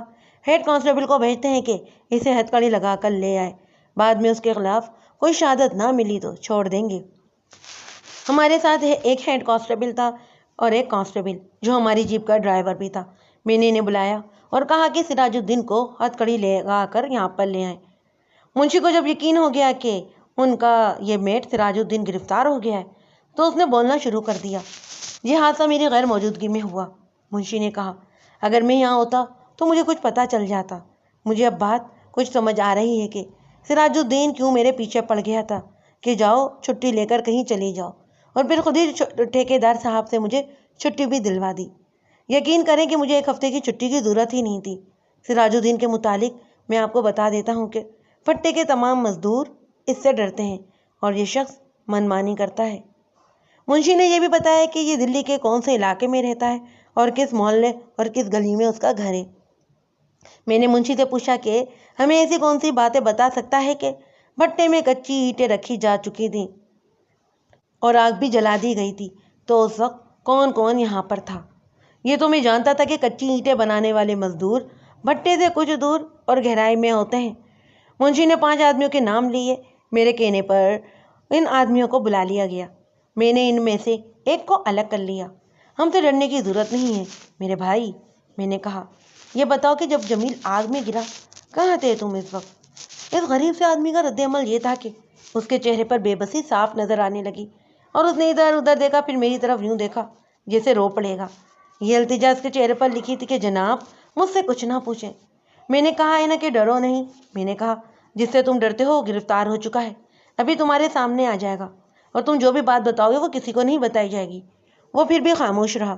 میں اس پر پولیس والا روپ جھاڑنا نہیں چاہتا تھا۔ بڑی مشکل سے اس نے بتایا کہ فلاں جگہ وہ کھڑا تھا اور اس نے جمیل کو سراج الدین کے ساتھ بھٹے کی خندق کے جانب جاتے دیکھا۔ اس نے یہ بھی بتایا کہ یہ 3 اور مزدور وہاں کیا کام کر رہے تھے، اور سراج الدین نے پیچھے مڑ کر دیکھا اور سب کو ڈانٹ کر کہا کہ یہاں کھڑے ہو کر کیا کر رہے ہو، جاؤ ادھر چلے جاؤ۔ وہ آدمی ہٹے تو فوراً بعد سراج الدین نے شور مچا دیا کہ لڑکا آگ میں گر پڑا ہے۔ یہ سب آدمی دوڑے ہوئے آئے۔ جب یہ مزدور مجھے یہ باتیں بتا رہا تھا تو اس کی زبان رک رک کر چلتی تھی، اور جب اس نے بتایا کہ وہ بھی دوڑا ہوا گیا اور جمیل کو آگ میں جلتے دیکھا تو اس مزدور کی زبان رک گئی۔ اس کے آگے وہ کچھ بھی نہ کہہ سکا۔ اس کا چہرہ زرد پڑ گیا، ہونٹ کانپنے لگے۔ میں نے دیکھا کہ اس کے ہاتھ بھی کانپ رہے تھے۔ مجھے یاد ہے کہ انگریز انسپکٹر نے مجھے انگریزی میں کہا کہ اس شخص کو بٹھا دو، اسے پانی پلاؤ، ورنہ یہ بے ہوش ہو کر گر پڑے گا۔ یہ غریب آدمی اس منظر کو بیان کرنے کی ہمت نہیں رکھتا تھا۔ جب جمیل اتنی ہولناک آگ میں جل رہا تھا تو میں نے اسے بیٹھنے کو کہا اور منشی سے کہا کہ اسے پانی پلائے۔ میں نے اسے بہت تسلی دی۔ اس نے پانی پی کر میرے سامنے ہاتھ جوڑ دیے۔ حضور، اس نے کپکپاتی آواز میں کہا، مجھ سے کچھ اور نہ پوچھیں۔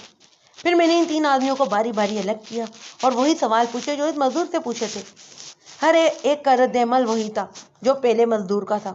انہوں نے بھی بتایا کہ سراج الدین نے ڈانٹ کر انہیں وہاں سے ہٹا دیا تھا۔ میں نے ان سے پوچھا کہ اس وقت سراج الدین اور جمیل کس طرح چل رہے تھے، یعنی آگے پیچھے ساتھ ساتھ تھے۔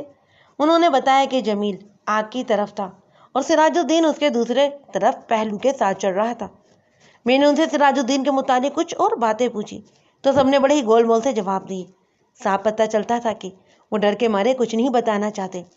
اتنے میں ٹھیکیدار آ گیا اور سیدھا ہمارے پاس آ کر اس طرح حرکت اور باتیں کرنے لگا جیسے ہمارا لنگوٹیا یار یا بے تکلف دوست ہو۔ غائب ہو جائیں یہاں سے آپ، میں نے کہا۔ یہاں رہوں تو کوئی حرج تو نہیں، اس نے بے تکلف سے کہا، اور اس کے ساتھ ہی پوچھا، میرا وہ آدمی واپس نہیں آیا جسے آپ نے تفتیش کے لیے اپنے ہیڈ کوارٹر میں بلایا تھا؟ آ جائے گا وہ بھی، انگریز انسپکٹر نے کہا۔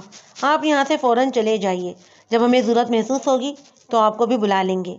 فوراً جائیں یہاں سے آپ۔ ایک بات یاد رکھنا ٹھیکیدار صاحب، میں نے بھی ذرا دبدبے سے کہا، یہاں کے کسی ورکر سے آپ نے یہ نہیں پوچھنا کہ ہم نے اس سے کیا پوچھا ہے اور اس نے کیا جواب دیے، نہ ہی کسی ورکر کو یہ بتانا کہ وہ کیا جواب دے اور کس سوال پر خاموش رہے۔ اگر آپ نے کسی ورکر پر اس طرح کا دباؤ یا اثر ڈالا نا تو ہم آپ کو پھر گرفتار کر لیں گے۔ ٹھیکیدار سر جھکائے اندر چلا گیا۔ ان 3-4 مزدوروں سے ہمیں 2 آدمیوں کا پتہ چلا کہ وہ بھی یہاں پر موجود تھے۔ ہم نے انہیں بلایا اور دانستہ وقت ضائع کرنے لگے کیونکہ ہمیں سراج الدین کا انتظار تھا۔ اسے لانے کے لیے جیپ گئی تھی۔ کچھ دیر بعد وہ لوگ لے آئے۔ ہم نے اسے اپنے ساتھ لیا اور ویسے ہی ٹہلتے ٹہلتے بٹے کے ارد گرد گھومنے لگے۔ میں نے دیکھا کہ مزدور کام چھوڑ کر حیرت زدگی کے عالم میں سراج الدین کو ہتھکڑیوں میں بندھا ہوا دیکھ رہے تھے۔ انہیں شاید یقین ہی نہیں آ رہا تھا کہ فرعون بھی گرفتار ہو سکتا ہے۔ پھر ہم نے اسے ایک جگہ بٹھایا۔ پھر ہم نے ان دونوں مزدوروں سے پوچھ تاچھ شروع کی۔ انہیں بتایا کہ دیکھ لو، تمہارا روم میٹ ہتھکڑیوں میں بندھا ہوا ہے، اب اس سے نہ ڈرو۔ انہوں نے وہی باتیں بتائیں جو پہلے دو مزدور بتا چکے تھے۔ ایک مزدور نے یہ بھی بتایا کہ اسے تو یقین ہی نہیں آ رہا کہ جیسے سراج الدین نے لڑکے کو آگ میں دھکیلا ہو۔ وہ یقین اور شک کے درمیان بات کر رہا تھا۔ میرا اور اس کی بات سے یہ یقین ہو گیا کہ سراج الدین جمیل کو آگ کے بہت قریب لے کر گیا تھا۔ ہمیں کوئی ایسی شہادت تو نہ ملی کہ سراج الدین نے جمیل کو آگ میں دھکیلا تھا۔ یہ شک پختہ مزید ہو گیا کہ جمیل کو جلانے میں سراج الدین کا ہی ہاتھ ہے۔ اس کے بعد ہم نے مختلف مزدوروں سے سراج الدین کے متعلق پوچھ تاچھ کرنا شروع کیا تو انہوں نے اس کے سارا اعمال سے پردہ اٹھانا شروع کر دیا۔ وہ تو ایسے لگتا تھا جیسے بھرے بیٹھے ہوں۔ انہوں نے بہت سی باتیں بتائیں، کچھ باتیں جو میں آپ کو پہلے ہی بتا چکا ہوں۔ ان میں ایک نئی بات کا یہ اضافہ ہوا کہ وہ ہر مزدور سے 5 روپے فی مزدور ماہانہ کمیشن لیتا تھا۔ بعض پورے کنبے والے مزدوری کرتے تھے، ان سے بھی 5 روپے فی کس لیتا۔ مثلاً ایک کنبے کے 5 افراد اور 2 بچے ہیں جو کہ ایک ایک اینٹ اٹھا سکتے ہیں، تو وہ بچوں کے بھی 5 روپے اور بڑوں کے بھی 5 روپے ہی وصول کرتا۔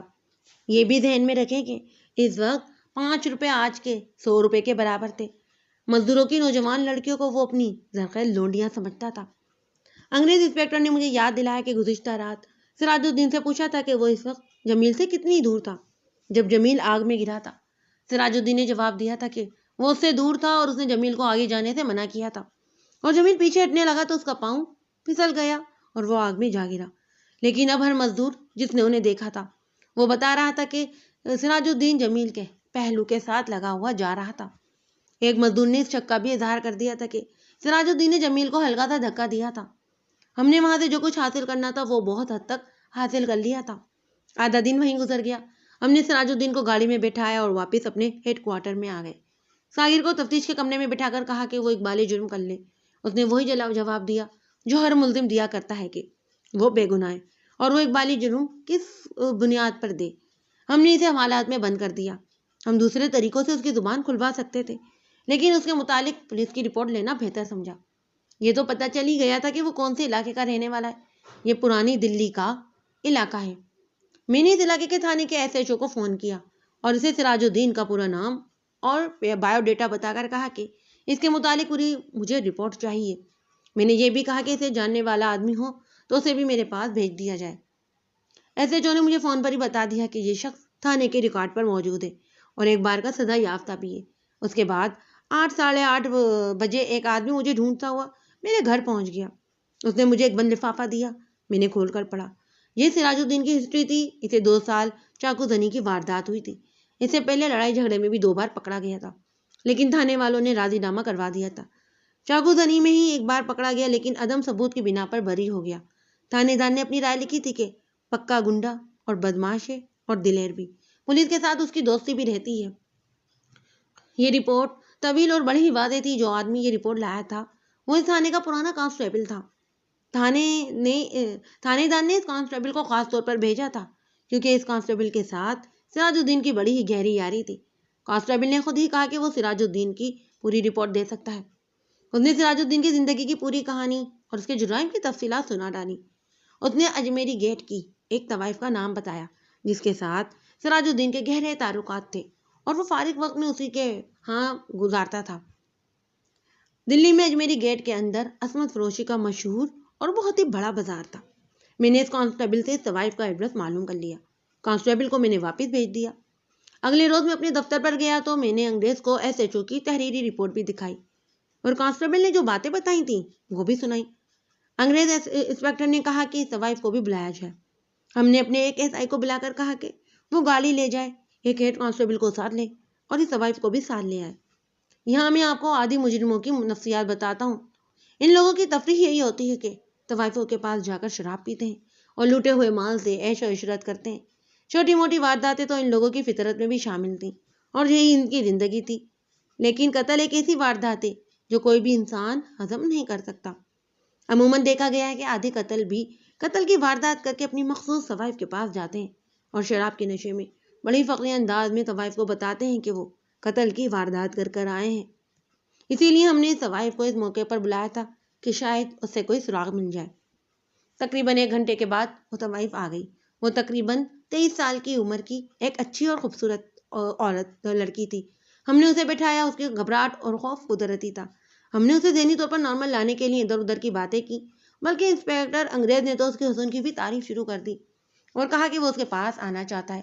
انگریز بڑی اچھی اردو بول لیتا تھا۔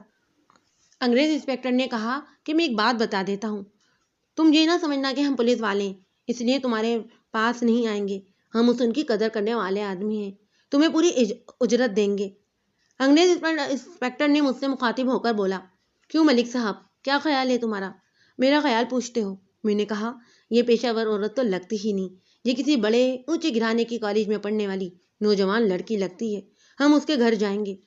آخر کو وہ طوائف تھی جس کا سوسائٹی میں نہ کوئی مقام تھا اور نہ کہیں وقار۔ ہم نے اسے اتنی ہوا دینی شروع کی کہ وہ تو غبارے کی طرح پھولتی ہی چلی گئی۔ کچھ دیر بعد اس نے پوچھا کہ ہم نے اسے یہاں کیوں بلایا ہے۔ تمہارا یار پھانسی چڑھ رہا ہے۔ میں نے کہا، کون؟ سراج الدین۔ میں نے کہا، اس رات وہ تمہارے پاس گیا تھا اور اس نے تمہیں بتایا بھی تھا، وہ تو پورا بیان بھی دے چکا ہے، تمہیں صرف تصدیق کے لیے بلایا ہے۔ ہاں، وہ میرے پاس آیا تھا۔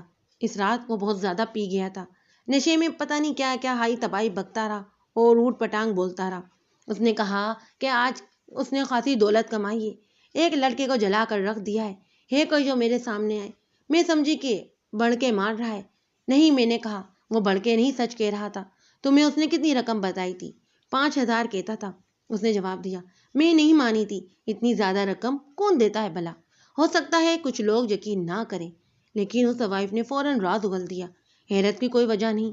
یہ دیکھیں کہ وہ طوائف تھی اور یہ بھی ذہن میں رکھیں کہ طوائف اس کی بھی نہیں ہوتی، جس سے وہ ہزاروں روپیہ کھاتی ہے اور اسے کہتی ہے کہ وہ بس اسی کی ہے۔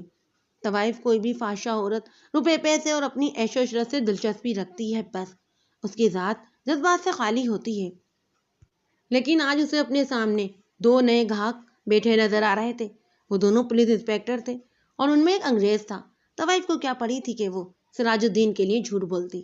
طوائف کو ہم نے اسی وقت رخصت کیا۔ اس کی گردن اتنی تنی ہوئی تھی اور وہ بہت خوش تھی۔ یہ ہماری گواہ تھی۔ طوائف کے جانے کے بعد ہم نے سراج الدین کو حوالات سے نکال کر اپنے سامنے بٹھایا اور کہا کہ وہ اقبالی بیان دے دے۔ ابھی تک وہ انکار پر ڈٹا ہوا تھا۔ ہم نے ساری شہادت اس کے آگے رکھ دی۔ تھانے میں جو رپورٹ آئی تھی وہ بھی اس کے آگے رکھ دی گئی۔ طوائف کا حوالہ دیا۔ دیکھ سراج الدین، میں نے کہا، اگر تم اقبالی بیان نہیں دو گے تو فرق ہمیں نہیں پڑے گا، تمہارا نقصان ہوگا۔ بیان دے دو گے تو ہم پوری کوشش کریں گے کہ تمہیں کم سے کم سزا ملے۔ اگر پریشان کرو گے تو ہم تمہیں سیدھا پھانسی کے تختے پر پہنچائیں گے۔ تم نے کس شخص پر بھروسہ کیا ہے؟ ٹھیکیدار نے بیان دیا ہے کہ تم نے جمیل کو اپنی کسی دشمنی کی بنا پر آگ میں دھکا دیا ہے۔ ٹھیکیدار نے ہمیں گواہ بھی دیے اور پھر ایک طوائف پر تم نے بھروسہ کیا جو ابھی ہمیں بیان دے کر گئی ہے۔ اگر بیان نہیں دو گے تم تو ہم تمہیں باعزت طریقے سے تو رکھیں گے نہیں۔ تم جانتے ہو کہ CIA والے ملزموں سے کس طرح بیان لیا کرتے ہیں۔ وہ خود جرائم پیشہ تھا۔ اسے اچھی طرح معلوم تھا کہ پولیس کا ٹارچر کیسا ہوتا ہے۔ ہم نے اس کے آگے جو شہادت رکھی تھی وہ ایسا جال تھا جس سے وہ نکل نہیں سکتا تھا۔ اس نے ٹھیکیدار کو گالیاں دینی شروع کر دیں اور اقبالی بیان دینے پر آ گیا۔ عموماً اقبالی بیان بہت لمبے ہوا کرتے ہیں، لیکن سراج الدین کا بیان بھی خاصا لمبا تھا۔ میں اس کی ضروری حصے سناتا ہوں۔ سراج الدین ٹھیکیدار کا محافظ تھا اور بھٹے پر کام کرنے والے مزدوروں کو کنٹرول کرنا بھی اس کی ڈیوٹی تھی۔ کاروبار کے سلسلے میں ٹھیکیدار کو ضرورت پڑتی کہ فلاں شخص کو ڈرانا یا دھمکانا ہے یا رکی ہوئی رقم نکلوانی ہے تو وہ سراج کو استعمال کرتا تھا۔ ایک روز ٹھیکیدار نے اسے کہا کہ جمیل کو زمین کے تختے سے اٹھا دینا ہے۔ سراج نے اس کی وجہ پوچھی تو ٹھیکیدار نے وجہ یہ بتائی کہ اس کی بیٹی جمیل کے ساتھ ٹانگے پر کالج آیا جایا کرتی تھی۔ ٹھیکیدار خاندانی امیر کبیر نہیں تھا۔ یہ لوگ دلی کے پرانے محلے میں رہتے تھے اور ایک ہی برادری تھی۔ جمیل اور ٹھیکیدار کی بیٹی بچپن سے ہی اکٹھے کھیلتے تھے۔ لڑکپن تک ان کا پیار ان کی روحوں میں اتر چکا تھا۔ پھر یہ نوجوانی کی عمر میں داخل ہوئے تو حالات نے ایسا پلٹا کھایا کہ ٹھیکیدار کی قسمت کا دروازہ کھل گیا اور وہ دولت مند ٹھیکیدار بن گیا۔ دوسری طرف جمیل یتیم ہو گیا۔ گھر کی دال روٹی پوری کرنا بھی محال ہو گئی تھی۔ جمیل نے 10 جماعتیں پاس کر لی تو ٹھیکیدار نے اس پر رحم کھایا اور ملازم رکھ لیا۔ ٹھیکیدار نے جمیل کو یہ ڈیوٹی بھی دے دی کہ وہ ٹھیکیدار کی بیٹی کو ٹانگے پر کالج چھوڑ کر آیا کرے اور واپس بھی لے کر آیا کرے۔ دونوں میں پہلے بھی محبت تھی، انہیں بڑا اچھا اور جائز موقع مل گیا۔ ٹھیکیدار کی بیٹی نے دولت مندی سے اپنا دماغ خراب نہیں ہونے دیا تھا۔ اس نے یہ سوچا ہی نہیں کہ اس کے مقابلے میں جمیل کی کوئی حیثیت ہی نہیں اور وہ اس کا نوکر ہے۔ شائستہ ٹھیکیدار کی بیٹی کے لیے رشتے کا ایک بڑا اچھا پیغام آیا۔ لڑکا تعلیم یافتہ اور بڑی امیر تاجروں کا بیٹا تھا۔ ٹھیکیدار نے ہاں کر دی۔ دوسری طرف شائستہ نے اپنی ماں کو اعلانیہ طور پر کہہ دیا کہ وہ اس آدمی کے ساتھ شادی نہیں کرے گی، اور اگر اس کے ساتھ زبردستی کی گئی تو وہ نکاح کے وقت کہہ دے گی کہ میں اس شخص کو قبول نہیں کرتی۔ شائستہ نے یہ بھی صاف صاف کہہ دیا کہ وہ جمیل کے ساتھ ہی شادی کرے گی۔ اسے ماں نے، پھر باپ نے اور بہنوں نے بھی سمجھایا، لیکن اس نے کسی کی بھی ایک نہ سنی۔ اس کا ایک ہی بھائی تھا جو ذہنی طور پر معذور تو نہیں تھا، کم عقل اور احمق سا تھا۔ اس نے شائستہ پر روب جھاڑا تو شائستہ نے کہا کہ وہ خودکشی کر لے گی۔ یہ طریقہ آزمایا گیا کہ جمیل کو شائستہ کے ساتھ کالج جانے سے روک دیا گیا اور اس احمق بھائی کو اس کے ساتھ ٹانگے میں جانے کو کہا گیا۔ شائستہ نے کالج جانے سے صاف انکار کر دیا۔ وہ آپ نے سوچا کہ اس کی شادی ہو جانی، آگے پڑھ کر کیا کرے گی۔ اسے کالج جانے سے ہی روک دیا گیا اور شادی کی تیاریاں ہونے لگی۔ شائستہ نے اپنے آپ کو ایک کمرے میں بند کر لیا اور ساتھ یہ ضد کہ جمیل کو بلاؤ۔ جمیل اس گھر میں آتا جاتا تھا، لیکن اسے روک دیا گیا تھا۔ بیٹی کی حالت دیکھ کر ٹھیکیدار نے جمیل کو اپنے گھر بھیجنا شروع کر دیا۔ باپ کے لیے یہ صورتحال ناقابل برداشت تھی۔ اس نے سراج کو بتایا اور کہا کہ جمیل کو اس طرح مارا جائے کہ شائستہ یہ نہ سمجھے کہ اسے قتل کیا گیا ہے، یہ اتفاق یا حادثاتی موت لگے۔ سراج نے 2-3 طریقے بتائے جو ٹھیکیدار نے سجا سے مسترد کر دیے کہ ان سے اغوا اور قتل کا شک ہوتا تھا۔ یہ طریقہ ٹھیکیدار نے سوچا کہ جمیل کو بھٹے کی آگ میں پھینکا جائے۔ سراج کو بھی یہ طریقہ سب سے زیادہ اچھا لگا۔ یہ کام تم کرو گے؟ ٹھیکیدار نے سراج سے کہا۔ میرے سوا اور کون ہے جو یہ کام کر سکے؟ سراج نے کہا۔ لیکن یہ بھی سوچ لیں کہ کسی نے دیکھ لیا تو پھانسی کا تختہ ہی ہے۔ 5000 سراج، ٹھیکیدار نے کہا۔ کام ہوتے ہی 5000 روپیہ نقد اور بھی پیش کر دوں گا۔ میری عزت بچاؤ بس سراج۔ جمیل نہ رہا تو کیا لڑکی آپ کی پسند کے لڑکے کے ساتھ شادی کر لے گی؟ سراج نے پوچھا تھا۔ مجھے امید ہے کہ وہ کر لے گی، ٹھیکیدار نے کہا۔ نہیں کرے گی بھی تو میں اس کا پتہ ہی کاٹ دوں گا۔ سراج اور ٹھیکیدار نے جمیل کو بھٹے کی آگ میں پھینکنے کا پلان بنایا۔ سراج نے جو ہے بھٹے کے منشی کو چھٹی پر بھیج دیا جائے اور اس کی جگہ جمیل کو بھٹے پر یہ بتا کر بھیجا جائے کہ منشی کی غیر حاضری میں وہ بھٹے پر کام کرے گا، باقی کا کام آپ اب مجھ پر چھوڑ دیں۔ سراج نے کہا۔ 5000 میں بڑی طاقت تھی۔ سراج نے بھٹے کے منشی کو جس طرح چھٹی پر بھجوایا وہ میں منشی کی زبانی آپ کو سنا چکا ہوں۔ جمیل کو بھٹے پر بھیج دیا گیا۔ 3-4 دن میں سراج نے اس کے ساتھ دوستانہ بے تکلفی پیدا کر لی اور ایک دن بھٹے میں کچی اینٹیں رکھوا کر جہاں آگ جلانی تھی جلا دی گئی۔ سراج نے جمیل سے کہا کہ آؤ تمہیں دکھاؤں کہ بھٹے میں کچی اینٹیں کیسی رکھی جاتی ہیں اور آگ کہاں کہاں جلائی جاتی ہے، پھر دیکھنا کہ کچی اینٹیں اور آگ کو کس طرح ڈھانپ دیا جاتا ہے۔ جمیل کو موت سراج کے ساتھ لے گئی۔ سراج نے وہاں سے ان 2 ورکروں کو کسی نہ کسی کام سے ہٹا دیا یا بھگا دیا۔ جمیل کو بھٹے کے ساتھ لے جاتا کنارے پر سراج اس کے پہلو با پہلو ساتھ چل رہا تھا۔ آگے آگ کی جگہ آ گئی۔ تبھی اتنی زیادہ تھی کہ جمیل کنارے سے دور ہٹنے لگا۔ سراج نے اسے ہاتھوں سے آگ میں نہیں دھکیلا بلکہ جمیل کو اپنا کولر اتنی زور سے مارا کہ جمیل آگ میں جا پڑا۔ وہ جگہ 10 فیٹ گہری تھی۔ جمیل کی صرف ایک چیخ سنائی دی۔ سراج نے شور مچا دیا۔ مزدور اکٹھے ہو گئے۔ جمیل جل کر کوئلہ ہو چکا تھا۔ ٹھیکیدار کو اطلاع دی گئی۔ وہ آیا اور اس نے یہ اطلاع تھانے دی۔ آگ پر پانی پھینکا گیا۔ پانی گھڑوں اور کنستروں میں آنا تھا۔ آگ تو بجھ گئی، لیکن یہ نہیں پتا چلتا تھا کہ اس میں جل کر جلنے والا کوئی انسان تھا یا کسی درخت کا ٹہنا۔ سراج نے اپنے بیان میں کہا کہ علاقائی تھانے دار سب انسپکٹر صداقت علی خان آیا اور رسمی سے بیان لے کر چلا گیا۔ صداقت علی نے تفتیش تو کی ہوگی، خاک تفتیش کی تھی، سراج نے کہا۔ 500 روپیہ لے کر اس نے لکھوا دیا کہ گواہوں اور عینی شاہدوں کے بیانات کی روشنی میں مقتول حادثاتی موت مرا ہے۔ ہم تو خوش تھے عالیجا کہ معاملہ رفع دفع ہو گیا، لیکن جمیل کی ماں کی فریادیں شاید خدا نے سن لی تھیں۔ سراج کے بیان سے معلوم ہوتا تھا کہ ٹھیکیدار سراج جیسے جرائم پیشہ چرسی اور شرابی کے ساتھ اتنا بے تکلف تھا کہ اپنی بیٹی کی محبت کی اور اپنے گھر کی نازک باتیں بھی اس کے ساتھ کرتا تھا۔ ٹھیکیدار کو گرفتار کر لیا گیا۔ خلیل الرحمان صاحب، میں نے اسے کہا، آپ کے لیے اب انکار کی ذرا سی بھی گنجائش نہیں رہی۔ کہیں تو آپ کو سراج کا اقبالی بیان اور گواہوں کے بیان سنا دوں؟ اس نے بڑی لمبی آہ لے کر پوچھا۔ کیا حکم ہے میرے لیے؟ اقبالی بیان دے دو، میں نے کہا، اور اس بیان میں یہ ضرور شامل ہو، انگریز انسپکٹر نے کہا، کہ تم نے سب انسپکٹر صداقت علی خان کو 500 روپیہ دے کر لکھوایا تھا کہ یہ حادثاتی موت ہے۔ ہم سے کچھ بھی اب پوشیدہ نہیں رہا۔ کچھ چھپاؤ گے تو ہم یہیں تمہاری ہڈیاں توڑ دیں گے، پھر عدالت میں پیش کریں گے۔ اس نے اقبالی بیان دے دیا۔ یہ وہی بیان تھا جو سراج نے دیا تھا۔ ٹھیکیدار صاحب، میں نے کہا، اپنی بیٹی کی شادی جمیل کے ساتھ کر دیتے تو کیا ہو جاتا؟ جمیل تمہارا رشتہ دار بھی تو تھا۔ یہ تو میری بے عزتی تھی صاحب، اس نے کہا۔ رشتہ داری تو بات کی بات ہے، اصل بات یہ تھی کہ وہ میرا نوکر تھا اور غریب تھا۔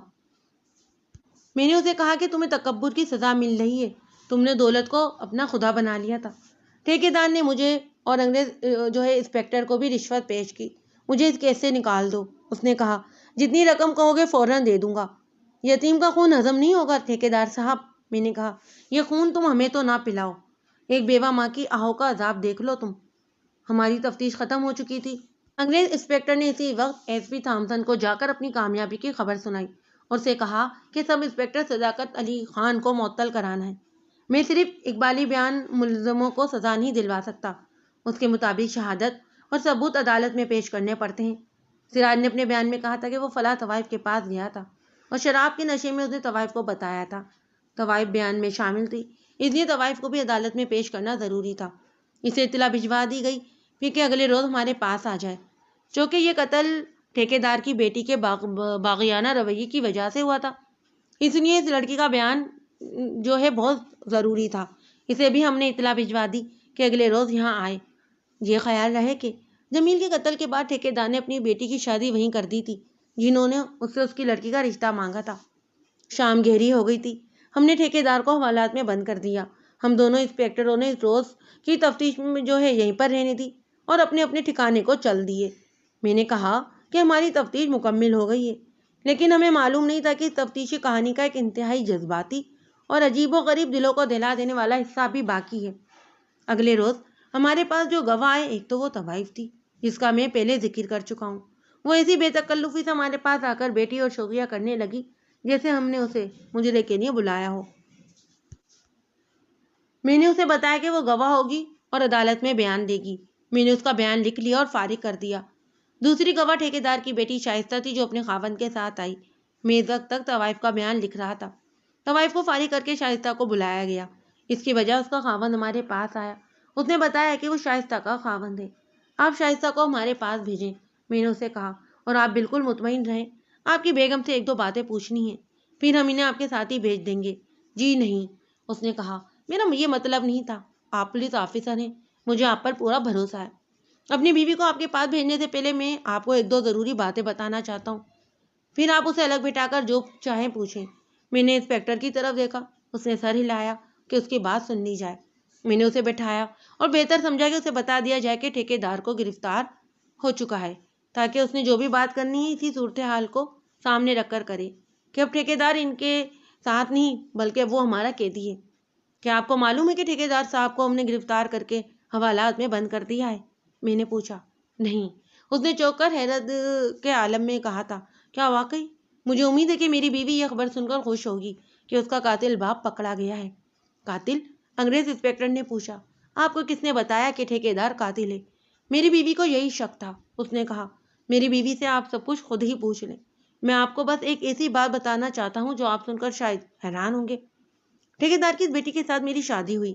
میں بہت خوش تھا کہ خوبصورت اور پڑھی لکھی اہلیات سے اچھی لڑکی سے میری شادی ہوئی ہے، لیکن پہلی رات جب میں پیارے انداز سے یہ الفاظ کہے کہ آپ نے مجھے اغوا نہیں کیا، نہ ہی آپ نے آپ کے والدے نے میرے ساتھ زیادتی کی ہے، اس میں آپ کا کوئی قصور بھی نہیں کہ مجھے آپ کے ساتھ زبردستی بیاہ دیا گیا ہے، اس لیے میں آپ کے ساتھ کوئی بدتمیزی نہیں کروں گی، نہ آپ کو کسی اور طریقے سے پریشان کروں گی، پر میں آپ کو یہ بتا دینا ضروری سمجھتی ہوں کہ میں نے آپ کو دل سے قبول نہیں کیا، لیکن میں آپ کو مایوس نہیں کروں گی۔ آپ کا میرے اوپر حق ہے، آپ جسے چاہے استعمال کر سکتے ہیں، لیکن میں جذباتی طور پر آپ کا ساتھ نہیں دے سکوں گی۔ میں نے اس کی بات پر کوئی شدید یا بیہودہ رد عمل ظاہر نہ کیا، لیکن جناب میں مرد ہوں۔ میں سر سے پاؤں تک ہل گیا۔ بیوی سے پوچھا کہ میں اس کے پسند کا خاوند نہیں ہوں یا وہ کسی اور کو چاہتی ہے۔ اس نے بلا جھجک کہا کہ آپ نے سنا ہوگا کہ میرے ابا جان کے بھٹے پر ایک نوجوان آدمی آگ میں گر کر جل گیا ہے۔ میں نے اسے بتایا کہ ہاں میں جانتا ہوں اور میں اس لڑکے کو اچھی طرح جانتا بھی ہوں۔ میری بیوی نے کہا کہ میں اس لڑکے کو چاہتی تھی، اور جب میں نے اپنے والدین سے کہہ دیا کہ میری شادی اس کے ساتھ ہوگی تو میرے باپ نے جب یہ دیکھا کہ میں نہیں مان رہی تو ایک روز خبر آئی کہ یہ لڑکا جس کا نام جمیل تھا بھٹے پر آگ میں گر کر جل گیا ہے۔ میں فوراً سمجھ گئی کہ اسے آگ میں گرایا گیا ہے۔ بھٹے پر جمیل کا کوئی کام نہیں تھا، اسے میری زندگی سے نکالنے کا یہ ظالمانہ طریقہ اختیار کیا گیا۔ پھر میری بیوی نے مجھے یہ بھی کہا کہ آپ یہ نہ سمجھنا کہ جمیل کے ساتھ میرے تعلقات ناجائز تھے۔ میری عصمت محفوظ ہے، جمیل کو میری زندگی سے نکالا گیا ہے پر اسے کوئی طاقت میرے دل سے نہیں نکال سکتی۔ میں آپ سے باغی نہیں ہوں گی، آپ جو کہیں گے میں اسے حکم سمجھ کر اس کی تعمیل کروں گی، لیکن جذباتی طور پر میں آپ کے ساتھ نہیں ہوں گی۔ آپ یہ سمجھ لیں کہ میں ایک زندہ لاش ہوں۔ معلوم نہیں صاحب کیا بات ہوئی کہ میں نے دل میں فیصلہ کر لیا کہ اس لڑکی کو پناہ دوں گا اور اسے کھلونا نہیں بناؤں گا، اور اپنے ماں باپ کو یا کسی اور کو بھی پتہ نہیں چلنے دوں گا کہ اس نے میرے ساتھ یہ بات کی ہے۔ میں نے اسے کہا کہ میں بغیر کسی گلے شکوے کے اسے اپنے ساتھ رکھوں گا، میں اس کے جسم کو ٹچ نہیں کروں گا، اور میں اسے اجازت دیتا ہوں کہ وہ میرے ساتھ کھل کر باتیں کرے، جمیل کی باتیں کرے، اور میں وہی کروں گا جو وہ کہے گی۔ میں نہیں سمجھ سکتا تھا کہ میرا یہ کہنا ایک نیکی ہے یا بزدلی، لیکن یہ باتیں کہہ کر مجھے روحانی تسکین محسوس ہوئی۔ اس نے میرے دونوں ہاتھ اپنے ہاتھوں میں لے لیے اور اپنی آنکھوں سے لگائے، پھر وہ بہت روئی۔ وہ رات اسی طرح گزر گئی۔ آج ہماری شادی کو 20-21 روز ہو گئے۔ میں نے خاوند کی حیثیت سے اپنا کوئی بھی حق استعمال نہیں کیا۔ کیا آپ ساری عمر اسی طرح گزار دیں گے؟ میں نے پوچھا۔ انسپکٹر صاحب، اس نے خود اعتمادی سے کہا، میں نے خدا کے نام پر اس لڑکی کو مظلوم سمجھ کر اپنی پناہ میں لے رکھا ہے۔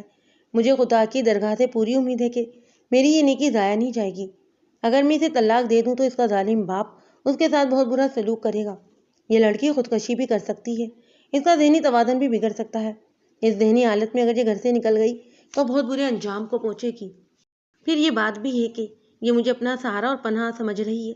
شادی کے بعد ایک بار بھی اپنے ماں باپ کے گھر نہیں گئی۔ اس کے ماں باپ 3-4 مرتبہ میرے گھر آئے تو یہ دوسرے کمرے میں چلی گئی اور اندر سے دروازہ بند کر لیا۔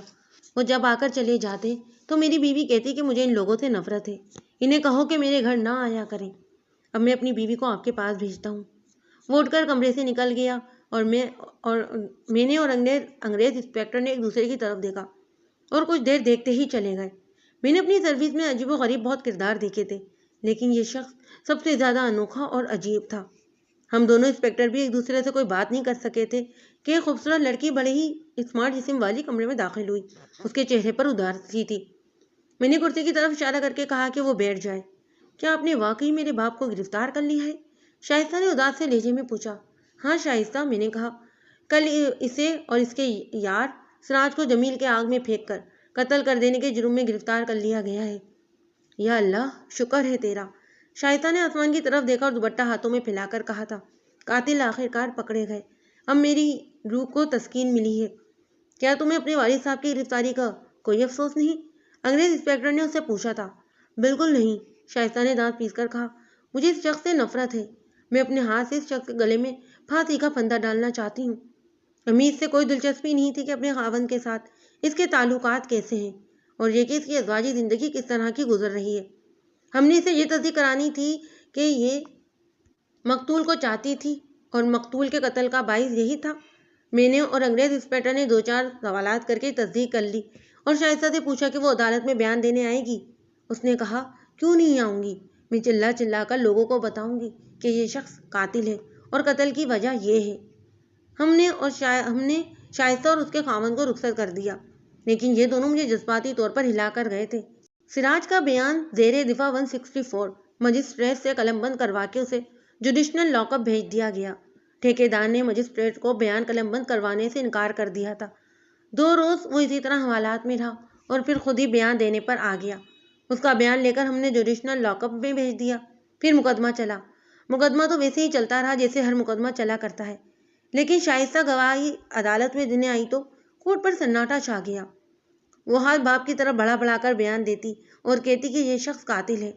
2-3 مرتبہ سیشن جج نے اسے کنٹرول کرنے کی کوشش کی، مگر لڑکی اتنی بری طرح بھڑکی ہوئی تھی کہ اس نے بیان تو ٹھیک دیا، لیکن وہ خود آگ بگولا بنی ہوئی تھی۔ وکیل صفائی کی جرح کے جواب میں بھی اس نے بڑے ہی جوش و خروش سے اپنے باپ کے حق میں بیان دیا تھا۔ جو کہ مجھے آج تک یاد ہے۔ کیا تم جمیل کو چاہتی تھی؟ صفائی کے وکیل نے شائستہ سے پوچھا تھا۔ ہاں، اس نے خود اعتمادی سے جواب دیا۔ ہم دونوں ایک دوسرے کو دل و جان سے چاہتے تھے۔ کیا تمہارے اس کے ساتھ ناجائز تعلقات تھے؟ وکیل صفائی نے پوچھا۔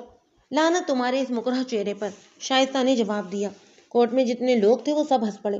سیشن جج نے اسے کہا کہ وہ بدتمیزی نہ کرے اور وکیلوں کا حق حاصل ہے کہ وہ جو چاہے سوال کر سکتے ہیں۔ پھر یہ حق مجھے بھی دے کہ میں جو جواب چاہوں دوں۔ شائستہ نے بھی جواب دیا۔